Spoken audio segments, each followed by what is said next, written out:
알았다라는 제목으로 하나님 말씀 나누겠습니다. 요즘 제게는 하나의 습관이 생겼습니다.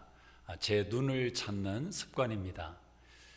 눈이 몸에 붙어 있는데 눈을 찾는다는 것이 이상하게 들리겠지만 돋보기 안경을 찾는 습관입니다. 언제부터인가 책을 읽을 때 돋보기를 껴지 않으면 굉장히 뿌옇하고 집중하기가 어려운 상황이 되었습니다. 그래서 교회에 하나, 집에 하나 돋보기를 두고 책을 읽을 때마다 돋보기 안경을 사용합니다. 간혹 안경을 어디에 두었는지 좀 찾을 때가 있는데 그때 꼭 제 심정이 내 눈이 어디에 있나 그런 심정으로 안경을 찾습니다. 아직 젊고 살아갈 날이 많이 남아 있겠지만 하나씩 몸에 신체의 변화가 생기며 무엇인가 도움을 받아야 되는 그런 삶으로 변화되는 것을 보게 됩니다. 스스로 인생을 살아간다고 다 생각하지만 결국에는 누군가의 도움이 필요하고 무엇인가 도움을 받아야 되는 시간이 온다라는 것입니다. 우리의 육체도 이렇게 맡겨야 되는 순간이 온다면 우리의 영혼은 얼마나 더 맡겨야 되는 순간이 오겠습니까?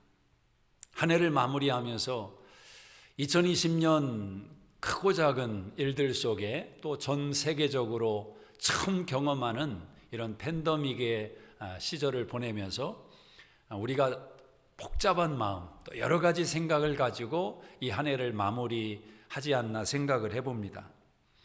그러나 무엇보다 우리의 육체도 그렇지만 우리의 영혼을 돌아보는 지혜가 있어야 됩니다. 내 영혼은 안전한가? 내 영혼은 건강한가? 라는 사실입니다. 혹자는 이 연말이 되면 그런 습관을 갖는 분들이 있습니다. 이 한 해가 만족스럽지 못하고 여러 가지 일들이 좀 불만족스러울 때 뭔가 새롭게 시작하고 싶고 출발하고 싶어 합니다.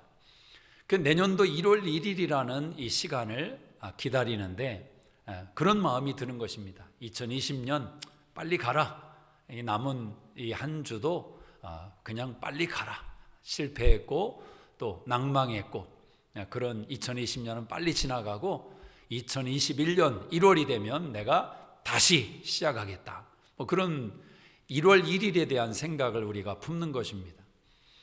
그러나 항상 우리가 잊지 말아야 될 것은 1월 1일이라는 날짜가 우리를 새롭게 하는 것이 아니라 우리의 새로워진 마음이 새로운 인생을 만들어 가는 것입니다. 그런 면에서 본다면 이 12월 마지막 이 한 주, 이 주간이 얼마나 소중한 주간인지 모릅니다. 본문은 솔로몬이라는 하나님의 사람이 지은 전도서의 내용입니다. 솔로몬은 성경 속에 등장하는 지혜와 관련된 책들을 많이 기술을 했습니다. 그가 인생의 계절마다 기술했던 내용들이 있는데 젊은 날에는 술람미라는 여인을 만나서 아주 뜨거운 열정적인 사랑을 나누며 아가서를 기술했습니다. 그리고 그가 인생의 중반이 되어 어느 정도 인생을 알고 삶을 깨닫게 되었을 때 잠언이라는 중요한 지혜서를 우리에게 전해 주었습니다. 그리고 인생의 후반부에 모든 것이 쇠해져가는 그때에 솔로몬은 전도서라는 지혜서를 우리에게 전해준 것입니다. 솔로몬이 말하는 전도서는 한마디로 허무함을 드러내는 책입니다. 전도서 1장을 펼쳐보면 헛되다라는 내용이 계속 반복됩니다. 인생이 헛되다는 것입니다. 그냥 한 생애를 산 사람이 아니라 적어도 한 나라의 왕이었고 1000명이 되는 아내를 두었고 그의 부와 명예가 온 세상에 소문났던 그런 솔로몬의 부귀영화를 생각한다면 그런 사람의 입에서 인생을 두고 헛되다라는 표현이 나왔다는 것을 우리가 주목해 봐야 합니다. 전도서는 한마디로 인생은 허무하다라고 이야기를 합니다. 이 허무함은 모든 사람들에게 일반적인 내용이더라는 것입니다. 오늘 3절에 보면 이런 표현이 있습니다.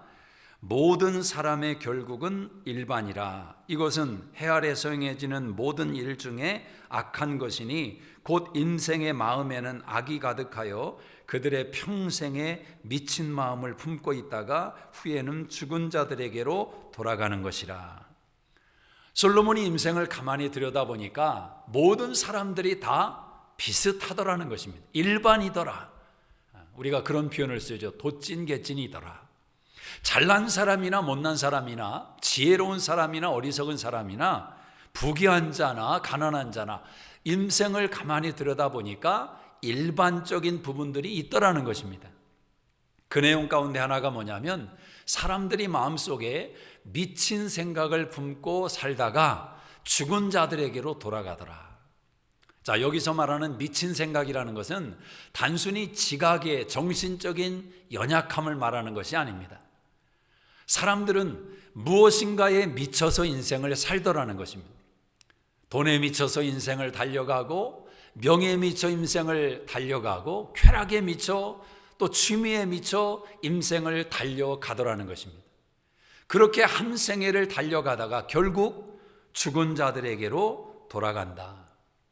이것이 솔로몬이 들여다본 인생의 모습이었습니다. 시작부터 허무하다고 고백을 하고 모든 삶이 헛되고 헛되다고 말을 하는 이 솔로몬의 고백이 오늘 9장 가운데도 진행되고 있습니다. 자, 그러면 이 솔로몬이 지은 전도서가 그렇게 절망적이고 허무한 책으로 끝나는 것인가? 그것이 성경으로 기술한 하나님의 목적이냐라는 것입니다. 그렇지 않죠. 어떤 면에서 보면 솔로몬의 이 전도서는 그렇게 희망 없는 절망과 또 헛됨으로 시작을 했지만 진짜 솔로몬의 의도는 마지막 12장에 등장을 합니다. 12장 1절을 한번 여러분 살펴보시기를 바랍니다. 12장 1절입니다. 시작. 너는 청년의 때에 너의 창조주를 기억하라. 곧 곤고한 날이 이르기 전에 나는 아무 낙이 없다고 할 해들이 가깝기 전에 해와 달과 별들이 어둡기 전에 피두의 구름이 다시 일어나기 전에 그리하라. 그렇습니다. 솔로몬이 말하고자 하는 것은 인생은 헛되고 모든 사람이 다 일반적으로 같다. 결국 인생이 가는 방향이 그러하다는 것입니다. 그러므로 젊었을 때, 청년의 때에 창조주를 기억해라. 자, 이것이 솔로몬이 말하고자 하는 의도인 것입니다. 그래서 전도서는 나이 드신 분들이 읽어야 될 책이 아니라 한 살이라도 젊을 때, 청년의 때에 전도서를 읽어야 됩니다. 그래서 젊은 자녀들에게 전도서를, 잠언도 중요한 책이지만 이 전도서를 꼭 읽도록 해야 되는 것입니다. 인생의 결국이 무엇인지를 깨닫고 하루라도 빨리 창조주 하나님을 기억하고 그 하나님 앞에서 살아가는 것입니다. 창조주 하나님과 인생을 살아가기로 결단한다면 그 사람의 인생은 절망이 아니라 허무함이 아니라 소망으로 가득 차게 되는 것입니다. 오늘 솔로몬이 고백합니다. 산 개가 죽은 사자보다 낫다. 산 개가 죽은 사자보다 낫다. 무슨 말입니까? 소망이 있다는 것입니다. 아무리 화려하고 영광스러운 태를 두르고 있어도 죽은 사자는 의미가 없습니다. 살아있기 때문에 산 개가 죽은 사자보다 낫다고 고백을 하는 것입니다. 여러분, 삶을 대하는 자세가 바로 이러해야 합니다. 소망이 있어야 됩니다. 살아있는 한 소망이 있어야 됩니다. 우리의 목숨이 붙어있는 한, 우리의 인생의 흙으로 덮이우기 전까지 우리는 소망을 발산하는 인생을 살아야 되는 것입니다. 한 해를 마무리하는 우리 12월 마지막 주일에 우리 수종가족들이 소망을 품고 이 한 해를 하나님 앞에서 정리하고 2021년을 준비하기를 원합니다. 로마서 15장 13절에 보면 우리 하나님은 소망의 하나님이라고 말씀합니다. 성령의 능력으로 하나님이 소망을 채워주신다라는 것입니다. 여러분, 소망도 내 마음대로 갖는 것이 아니지 않습니까? 누구인들 소망을 원치 않겠습니까? 그런데 어떤 사람들은 소망이 가득 차 있어서 그 삶으로 소망의 에너지가 흘러들어갑니다. 신앙의 비밀이 여기 있다라는 것입니다. 성령의 능력으로 우리의 마음이 소망으로 충만해지는 것입니다. 여러분, 마음이 단단해야 합니다. 늦지 않았습니다. 버스가 떠났다고 생각되십니까? 여러분의 인생의 기회가 떠났다고 생각하십니까? 소망을 품으십시오. 이 소망이 가득한 사람은 버스를 기다리지만 않습니다. 자기가 걸어가 버립니다. 자기 발로 걸어가는 것입니다. 그렇게 소망의 발걸음을 옮기는 자들에게 버스가 뒤에서 나를 향해 찾아오게 되어 있습니다. 기회는 오는 것입니다. 잠언 24장 16절에 보면 의인은 7번 넘어져도 다시 일어난다고 말씀합니다. 참 멋있는 말씀 아닙니까? 하나님이 함께하는 인생은, 하나님의 자녀들은 넘어질 수 있다는 겁니다. 병들 수 있고, 아플 수 있고, 실패할 수 있고, 코로나에 걸릴 수도 있습니다. 그러나 의인은, 하나님의 자녀는 소망을 가지고 다시 일어난다라는 것입니다. 다시 일어난다라는 것입니다. 올 한 해 여러분의 인생 가운데 절망이라는 단어가, 또 무너짐이라는 단어가 여러분의 인생을 덮쳤습니까? 다시 일어서기로 결단해야 됩니다. 소망을 품고 다시 일어서야 되는 겁니다. 산 개가 죽은 사자보다 나은 것입니다. 자, 이 소망을 품고 있는 사람들은 인생을 들여다보는 관점이 바뀌는 것입니다. 삶은 연습이 없습니다. 인생은 연습이 없습니다. 한 번뿐인 인생을 잘 살아야 되는데, 소망 가운데 어떻게 지혜로운 인생을 살아낼 것인가, 후회하지 않는 인생을 살아낼 것인가. 오늘 솔로몬이 이 전도서 9장을 통해서 우리에게 그 삶의 지혜를 일깨우는 자세를 가르쳐 줍니다. 몇 가지를 좀 살펴보면, 먼저 중요한 것을 기억해야 합니다. 먹은 것만이 내 것이다 라는 겁니다. 내 입에 들어간 것만 내 것이다. 자, 7절 말씀을 한번 같이 읽어보겠습니다. 7절 시작. 너는 가서 기쁨으로 내 음식물을 먹고 즐거운 마음으로 내 포도주를 마실지어다. 이는 하나님이 내가 하는 일들을 벌써 기쁘게 받으셨음이니라. 자, 먹고 마심에 있어서 기쁨이 있어야 된다, 즐거움이 있어야 된다라는 것입니다. 여러분, 우리 하나님은 우리의 신앙을 일으켜 세우면서 뜻밖에도 먹는 문제와 마시는 문제를 사용하신다라는 겁니다.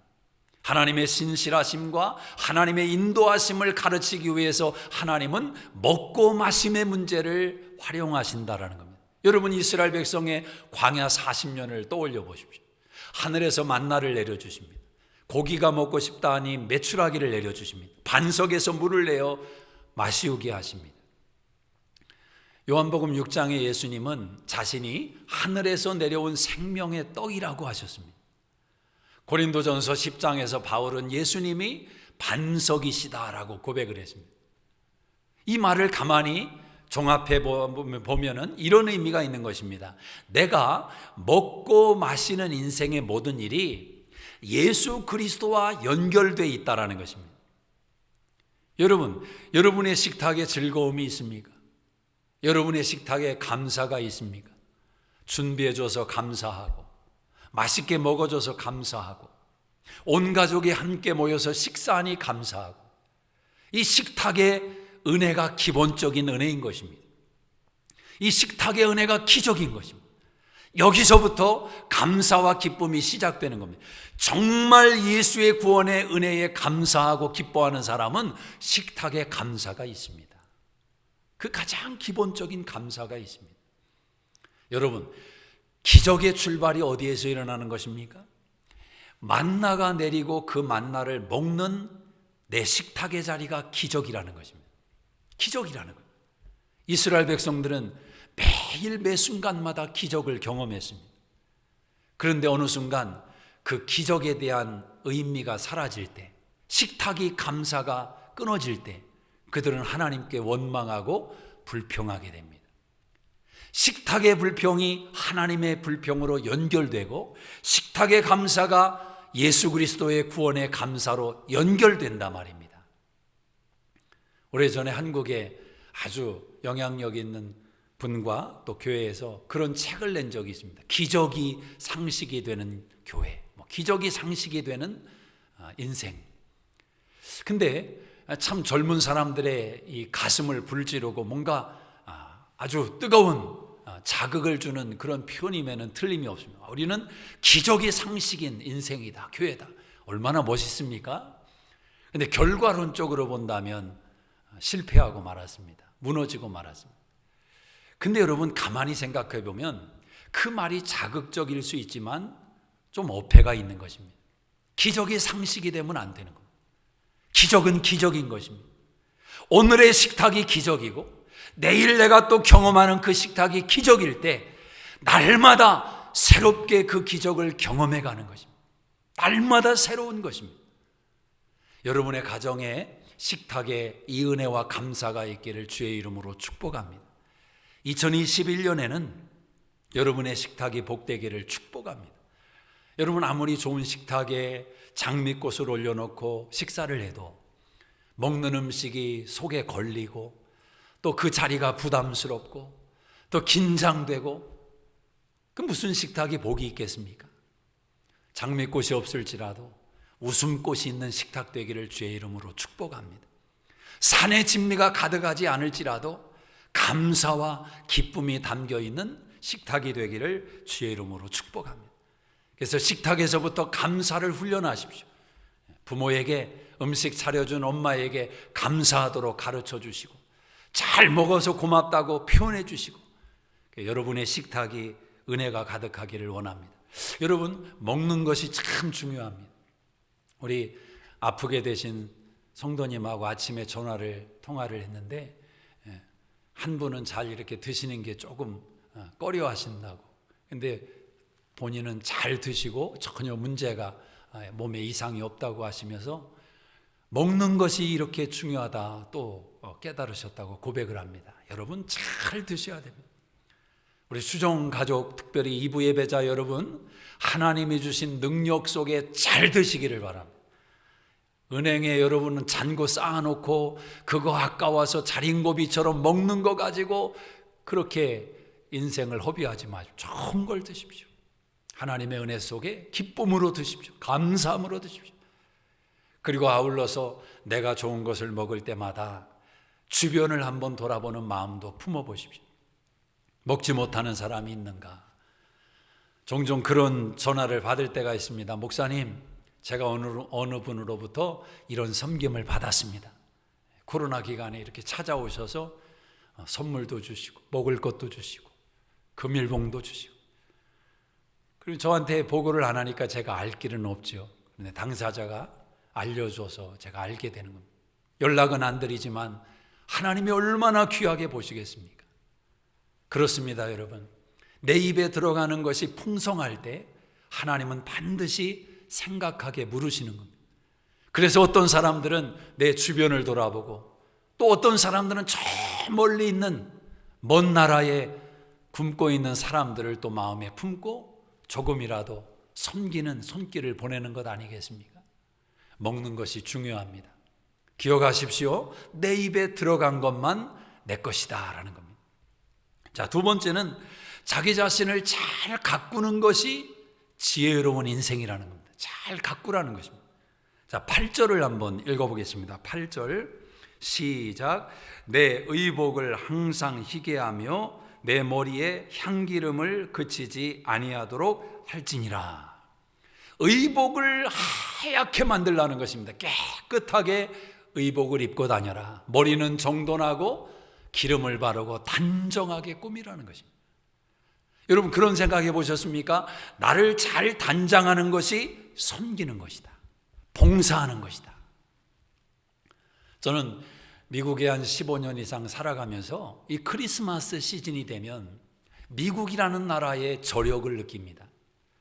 이 가정들마다 뭐 그렇게 좋은 집이든 좋은 집이 아니든 많은 가정들이 그 집 전체를 조명으로 꾸미고 어떤 분들은 십자가를 지붕 위에 이렇게 매달아 놓은 분도 있고 아주 나무도 꾸며놓고 단장을 하지 않습니까?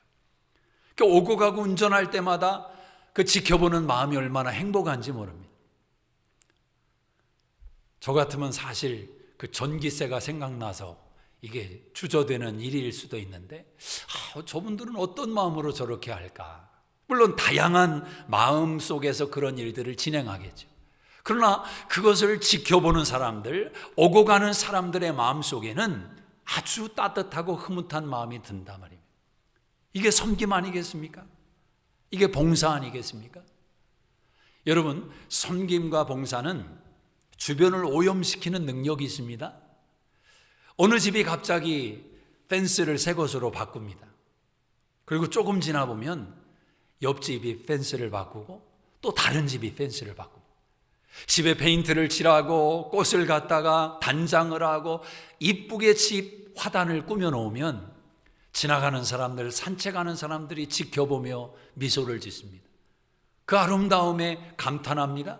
그리고 자신들의 집도 그렇게 만들어가는 것입니다. 이 단장을 한다라는 것은, 꾸민다라는 것은 섬기는 것입니다. 학교에서 돌아온 자녀들이 마주하는 엄마의 모습 속에서 단장한 엄마의 모습이 섬김입니다.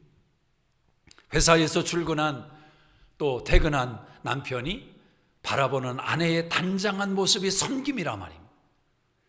섬기지 않고 막 살다가 고춧가루 끼고 그냥 부시시해서 맞이한다고 생각해 보십시오. 이게 아닌 것입니다. 여러분, 남편이 말끔하게 직장에 출근을 하고 회사에 나가고 사람들을 상대하는 것, 그것이 섬김입니다. 섬김입니다. 나 자신을 잘 가꾸는 것이 섬기는 인생을 사는 것입니다. 여러분, 외모도 그렇지만 신앙을 잘 가꾼다는 것은 얼마나 큰 섬김입니까? 같은 교회에서 신앙생활을 하지만 종종 같은 집사님들에게서 도전받는 경험 없으십니까? 아니, 저분은 어떻게 저렇게 주님을 사랑하고 믿음 안에 살려고 몸부림을 칠까? 하나님 앞에서 또 교회 앞에 헌신하며 충성하는 그 모든 모습을 바라보며 여러분, 도전받을 때 있지 않습니까? 나도 같은 집사인데 어떻게 저렇게 열심을 낼까? 그게 바로 섬기는 것입니다. 선한 영향력을 주는 것입니다. 여러분, 2021년에는 여러분을 잘 가꾸셔서 또 여러분의 믿음을 잘 가꾸셔서 주변을 섬기고 영향을 미치는 우리 수정교 2부 예배자들 되시기를 주의 이름으로 축복합니다. 우리 옆사람하고 한번 인사하십시오. 가정끼리. 제가 앞으로 잘 가꾸겠습니다. 예. 세 번째는 어떤 인생이 지혜로운 인생이냐? 행복한 하루살이 인생이 되라는 겁니다. 행복한 하루살이 인생이 되라. 자, 9절 말씀을 같이 한번 읽어보겠습니다. 9절 시작. 이 헛된 평생의 모든 날, 곧 하나님이 해 아래에서 내게 주신 모든 헛된 날에 내가 사랑하는 아내와 함께 즐겁게 살지어다. 그것이 내가 평생의 해 아래에서 수고하고 얻은 내 몫이니라.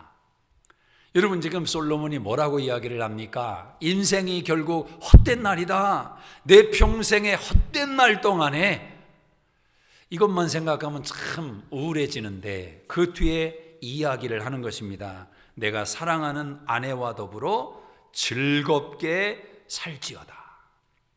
즐겁게 살지어다. 행복한 인생을 사는 사람은 하루살이의 인생인 것입니다.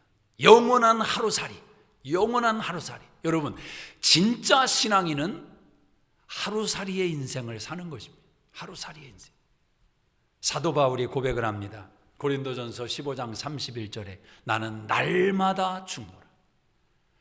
오늘 죽고 내일 또 태어나는 것입니다. 하루살이입니다. 하루를 잘 사는 것입니다. 인생은 헛된 날인데 헛된 날로 가득 차게 되는데 그 헛된 날 속에서 사랑하는 아내와 더불어 이 하루를 즐겁게 살라라는 거죠. 즐겁게 살라. 행복이 어디에서 오는가? 행복에 대한 서적들을 다 들여다봐도 거기에 일관성 있게 고백하는 내용들이 있습니다. 우리가 알만한 헐리우드의 스타들, 여러분, 그 사람들이 얼마나 개인적으로 곤고한 삶을 사는지 아십니까? 돈이 문제가 아니라 말입니다. 사는 집, 자동차, 먹는 음식, 이게 문제가 아니라 그들 마음속에 공허한 공간을 채우지를 못하더라는 거죠. 행복은 관계성에서 오는 것입니다. 관계성에서 오는 거예요. 좋은 비싼 식탁을 사고 좋은 음식을 올려놓고 먹는다 해서 행복한 것이 아니라 누구와 식사하느냐, 누구와 식사하느냐, 얼마나 비싼 침대에서 잠을 자느냐가 중요한 것이 아니라 누구와 함께 잠자리에 들었느냐라는 거예요. 관계성이 우리의 인생을 행복하게 하는 거죠. 같은 이 전도서의 저자인 솔로몬이 잠언을 기술을 했네. 잠언 21장 9절에 보면 이런 말이 있습니다. 다투는 여인과 함께 궁궐에 사는 것보다 움막에 사는 게 낫다. 움막에. 19절에는 이렇게 말합니다. 다투며 성내는 여인과 함께 사는 것보다 광야에서 사는 게 낫다. 여러분, 절대 여러분의 가정을 전쟁터로 만들지 마십시오. 전투 모드로 부부관계를 만들어가지 마십시오. 투명인간처럼 있는지 없는지 살아가는 인생 되지 마십시오. 광야에서 사는 것이, 움막에서 사는 것이 궁궐보다 낫다. 왜 그렇습니까? 관계성이 그렇게 중요하다는 것입니다. 관계성이 중요하다. 즐거워라고 말을 하죠. 남편을 즐거워하십니까? 아내를 즐거워하십니까? 이 즐거워한다는 게 무엇인가? 즐거워할 수 있는 비결이 무엇인가? 많은 가르침이 있겠지만, 레슨이 있겠지만 제가 아주 구체적인 팁을 하나 드리도록 하겠습니다. 여러분의 아내와 남편을 즐거워할 수 있는 비결이 뭐냐? 우리 수정가족들 가운데 애완견을 키우는 집들이 많은데 이렇게 하십시오. 여러분의 애완견을 대하는 것만큼만 아내를, 남편을 대해 주십시오. 애완견을 대하는 것만큼만 남편과 아내를 상대해 주십시오. 그러면 지금보다 훨씬 더 즐거워질 것입니다. 애완견에다 비교를 하니까 좀 느낌이 싸한 느낌이 들지만 이걸 이야기하는 겁니다. 여러분, 애완견이 밥그릇을 엎었습니다. 갑자기 물을 엎질러 버렸습니다. 소리 지르나요? 짜증냅니까? 잔소리합니까? 그냥 다가가서 아무 말 없이 치워주고 왜 그랬냐고 또 품에 한번 안아주지 않습니까? 내가 기분이 영 좋지 않고 좀 화나는, 짜증나는 일이 있는데 자꾸 옆에 다가와서 치근덕거리죠. 애완견이. 그 발로 찹니까? 귀찮다고 몰아냅니까? 쓰다듬어 주면서 내 마음도 녹아지고 풀어지고 위로받지 않습니까? 그 애완견만큼만 이해해달라는 것입니다. 애완견만큼만 이해하고 품어주고. 여러분, 사람이 짐승보다 낫지 않겠습니까? 산개가 거지 사자보다 낫습니다. 시대가 아무리 변해도 행복한 인생을 향한 성경의 매뉴얼은 존재합니다. 하나님이 가정을 만드셨기 때문에 그 하나님의 매뉴얼은 시대 환경에 따라 변하는 것이 아닙니다. 수천 년이 지났느냐, 그게 중요한 게 아니라 하나님이 주신 매뉴얼이다라는 믿음이 있어야 됩니다. 여러분, 행복한 가정을 이루는 매뉴얼이 무엇입니까? 에베소서 5장에 보면 두 단어입니다. 존경과 사랑입니다. 남편을 존경하십시오. 주님을 대하듯. 아내를 사랑하십시오. 교회를 주님께서 목숨을 다해 사랑하셨듯이. 제가 한 번은 우리 성도님의 그 핸드폰에 남편 이름을 적어 놓은 것을 우연히 보게 되었습니다. 근데 어떻게 그 남편 번호에 이름을 적어 놨냐면 주인님이라고 적어 놨어요. 주인님. 참 얼마나 은혜가 되던지. 주인님. 제가 설교하면서 몇 번 언급을 했는데 적용을 한 것 같습니다. 여러분, 그렇게 적어놓은 와이프를, 그 남편은 번호를 뭐라고 적겠습니까? 그거 안 봐도 뻔한 것 아닙니까? 주인님이니까 뭐 여종으로 적겠습니까? 아니죠. 천사로 적었을 것입니다. 내 사랑이라고.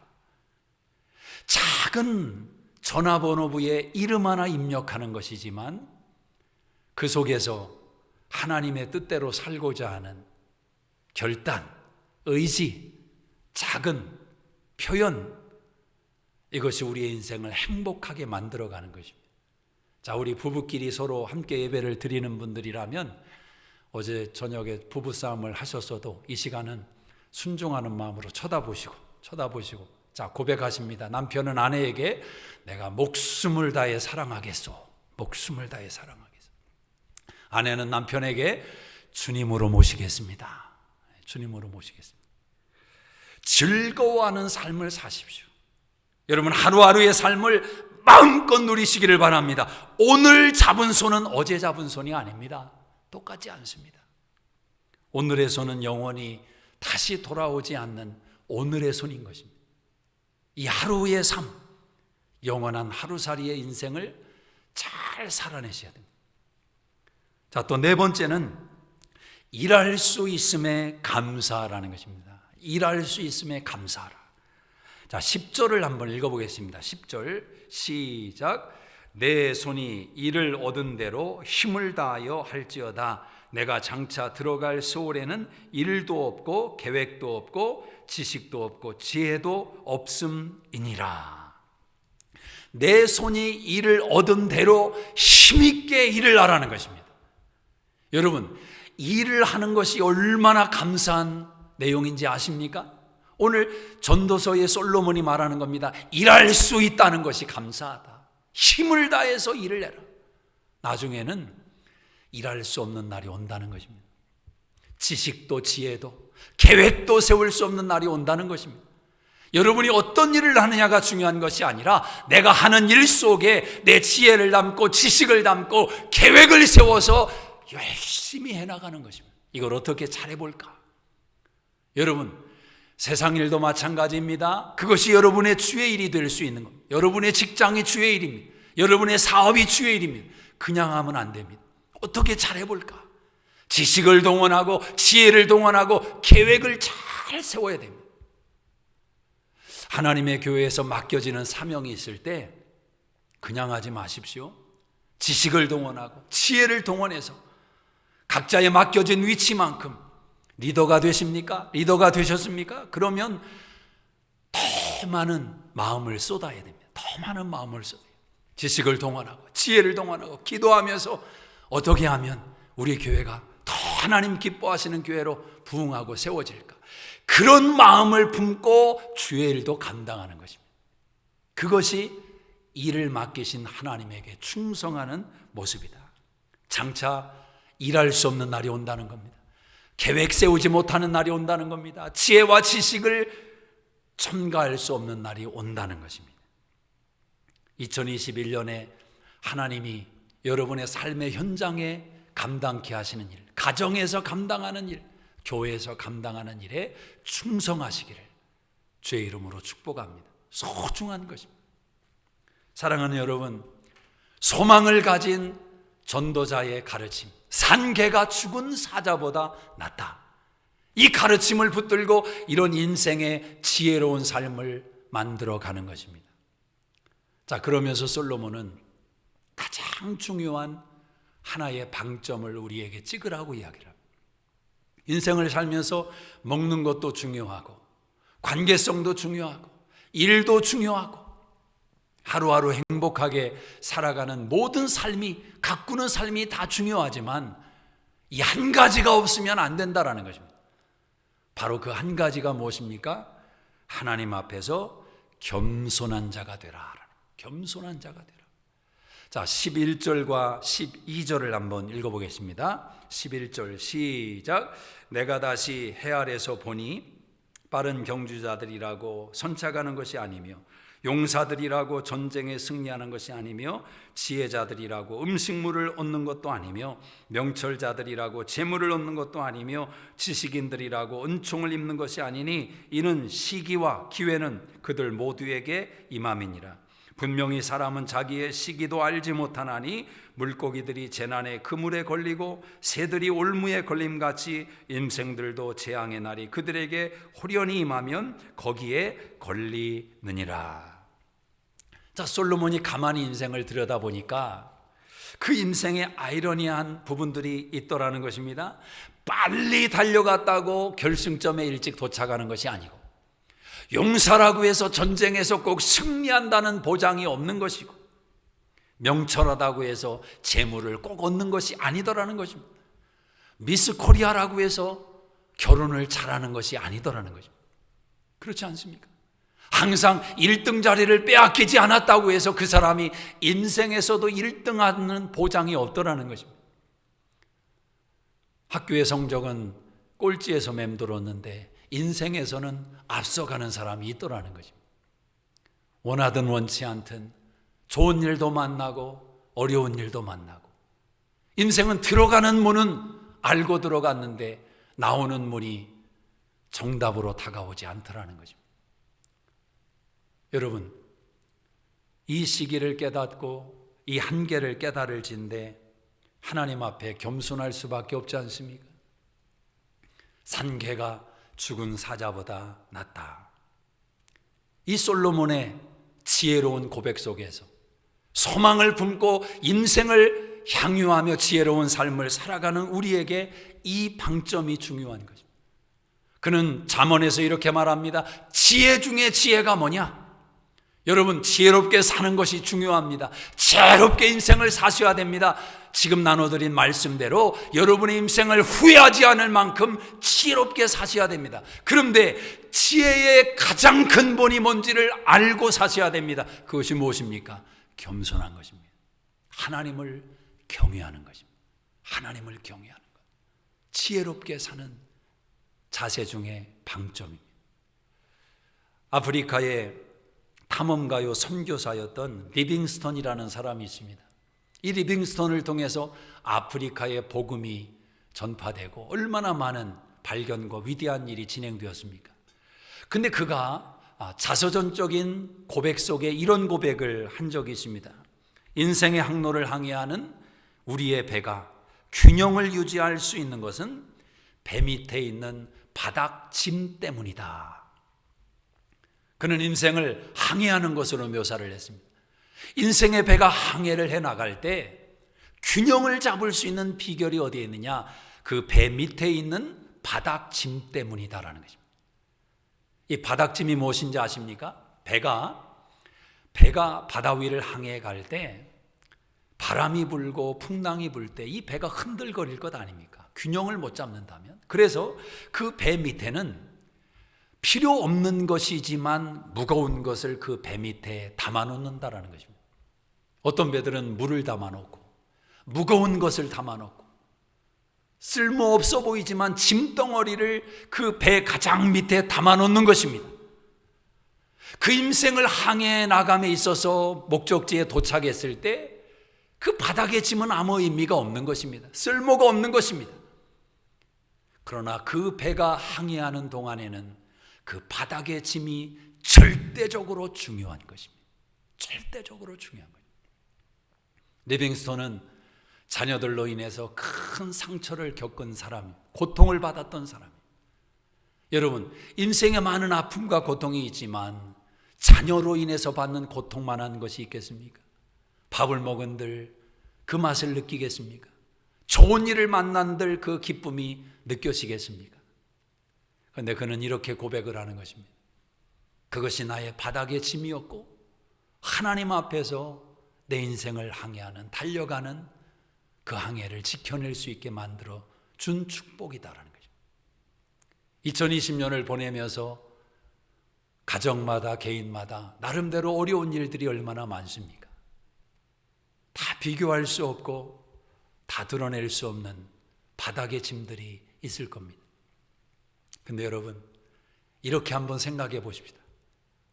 이 바닥에 짐만 없으면 좋을 것 같고, 이 짐만 없으면 내 인생이 성공한 것 같고 위대한 것 같지만 그 생각을 한번 바꿔보시라는 겁니다.